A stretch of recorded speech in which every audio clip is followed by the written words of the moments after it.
Jadi kalau Anda tiap hari sholat, hidup Anda tidak mudah, rezekinya sulit, barangkali sholat yang dikerjakan dengan benar, sesuai petunjuk Al-Quran dan tuntunan dari Nabi, akan berdampak pada ketenangan jiwa pelakunya. Cenderung lebih tenang keadaan dirinya. Ditemukan di Quran, surah ke-20 ayat ke-14, ditafsir di Quran surah ke-13 Ar-Ra'd ayat ke-28. Lihat kalimatnya. Innani anallahu la ilaha illa ana fa'budni wa aqimis salata li dzikri. Hei Musa, saya Allah. Saya tegaskan, tidak ada yang berhak disembah kecuali saya. Maka sembahlah saya. Bagaimana menyembahnya? Tunaikan salat dengan benar, li dzikri, sebagai zikir kepada saya. Untuk ingat Allah. Yang paling menarik, apa manfaat dari zikir itu? Ternyata kalau zikir kita benar ditunaikan, itu manfaatnya ada ketenangan kepada hati, pada jiwa. Quran surah 13 ayat ke-28. Ala bi dzikrillahi tatma'innul qulub. Yakinkan pada dirimu, kalau zikir Anda benar kepada Allah, dampaknya ke hati pasti lebih tenang. Teman-teman, lihat sini. Saya kasih bocoran sebentar ya. Nih rahasia ini, saya kasih rahasia di antara kita aja malam ini.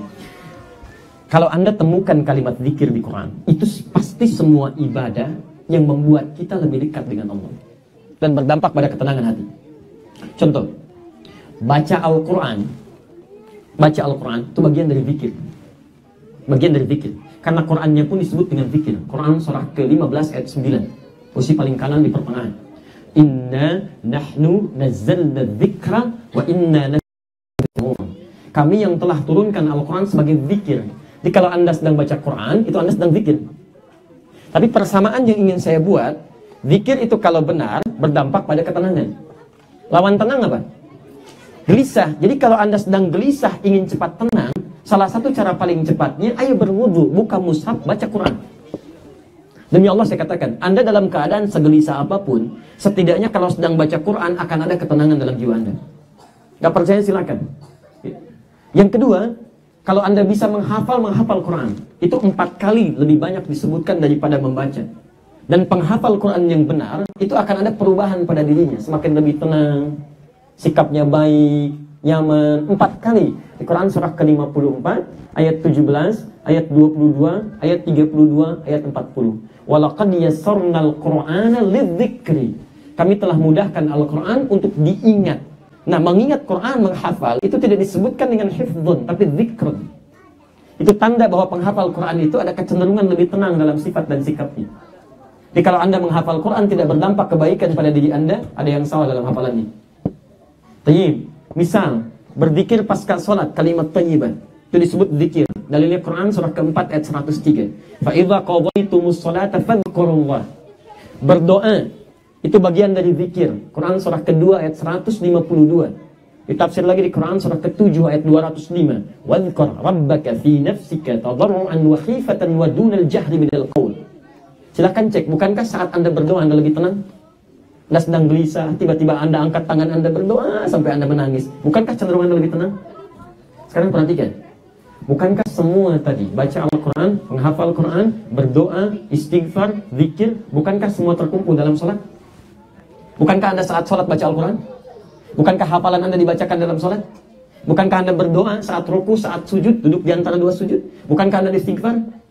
Nah, kalau semua jenis zikir dikumpulkan dalam sholat dan Anda masih belum tenang juga, Anda butuh amalan apa lagi? Karena sholat mengumpulkan semua jenis zikir. Jadi logikanya kalau orang sholat, karena mengumpulkan semua jenis zikir, harusnya berdampak lebih tenang pada dirinya. Makanya jangankan sholatnya, tempat sholat saja, masjid, itu bisa berpengaruh pada ketenangan. Gak percaya silahkan, Anda masuk rumah Anda dengan masuk masjid pasti beda. Lain suasananya. Begitu masuk masjid itu ada ketenangan tersendiri. Enak. Minggir-minggir ke samping, dekat AC, plok, tidur. Luar biasa. Awas hati-hati, kalau orang gak sholat gak tenang, dia gak sholat. Tapi kalau orang tiap hari sholat gak tenang, ada yang salah dalam sholatnya. Yang paling aneh itu, yang gak harus dipikirin, jadi gak tenang juga. Awan mendung, Anda yang gak tenang. Apa urusannya? Bikin status, hari ini awannya gelap. Gak ada kerjaan. Ayo coba cek masing-masing ya. Cek masing-masing, sudah. Baik, orang yang sholatnya benar, dijamin langsung oleh Al-Quran. hidupnya cenderung lebih mudah. Lihat kalimatnya. Saya mau turunkan sebentar. Allah akan berikan solusi pada setiap persoalan yang ia alami, sehingga hidupnya cenderung lebih mudah. Bahkan terkait dengan rezekinya, Allah berikan dari sisi bahkan yang tidak ia duga. Lihat ayatnya, Quran surah 65 At-Talaq, di akhir ayat kedua, di awal ayat ketiga. Perhatikan. Lihat rumusnya, saya turunkan. Perhatikan persamaannya. Wa may yattaqillaha, siapa yang bisa meningkatkan takwanya kepada Allah, teman-teman fokus. Yaj'al lahu makhrajan, kami akan berikan jalan keluar, solusi dari seluruh persoalan yang ia alami. Ingat, tidak ada alif lam di situ. Makhrajan, nggak ada alif lamnya. Artinya umum, luas. Anda punya masalah apapun dalam kehidupan, sepanjang bisa meningkatkan takwa kepada Allah, maka Allah akan jadikan masalah Anda lebih mudah. Lihat rumusnya teman-teman ya. Lihat rumusnya, ini kadang dianggap seperti ringan, padahal ini inti. Sederhana kata Quran, kalau Anda sedang punya masalah, ingin diatasi dengan mudah, maka sesungguhnya solusinya itu tidak mahal, tenaganya tidak banyak. Anda coba tingkatkan takwa, ini Allah urai. Jadi kalau Anda sedang punya masalah dalam kehidupan, nggak pernah tuntas-tuntas, padahal barangkali bukan berarti Anda nggak bisa menyelesaikannya. Coba cek, mungkin ini masalahnya. Anda itu champion, kan? Dalam pekerjaannya juara. Tapi kok di rumah masalah kecil yang orang lain cuma bisa senyum selesai, Anda nggak tuntas-tuntas. Mungkin masalahnya bukan karena Anda nggak bisa, tapi ini mungkin persoalannya. Hati-hati, tidak ada manusia yang tidak punya masalah dalam kehidupan, pasti itu. Lihat persamaan Qurannya, Quran surah kedua, ayat 155, posisi paling kiri sebelah atas. Walanabluwannakum bisyai', dan setiap orang yang hidup pasti akan diuji dengan masalah. Hidup sama dengan persoalan. Allah berikan masalah bukan ingin menjadikan kehidupan bermasalah, tapi untuk meningkatkan kualitas kehidupan orang yang dimaksudkan. Sebab kalau nggak ada masalah, nggak bisa kita belajar dengan itu untuk meningkatkan diri kita. Kalau anak SD nggak ada ujian, bagaimana bisa masuk SMP? Kalau anak SMP nggak diuji dengan persoalan-persoalan, bagaimana bisa lulus SMA? Dan seterusnya. Jadi persamaannya, orang yang hidup pasti punya masalah. Anda pun nih kelihatan tenang-tenang, nyamannya, belum tentu nggak punya masalah. Ada. Nah, jadi kalau persamaannya Anda kemudian tidak ingin punya masalah, sama dengan Anda tidak ingin hidup. Saya mau tanya pada Anda semua, ingin punya masalah atau tidak ingin punya masalah? Ingin hidup tak punya masalah.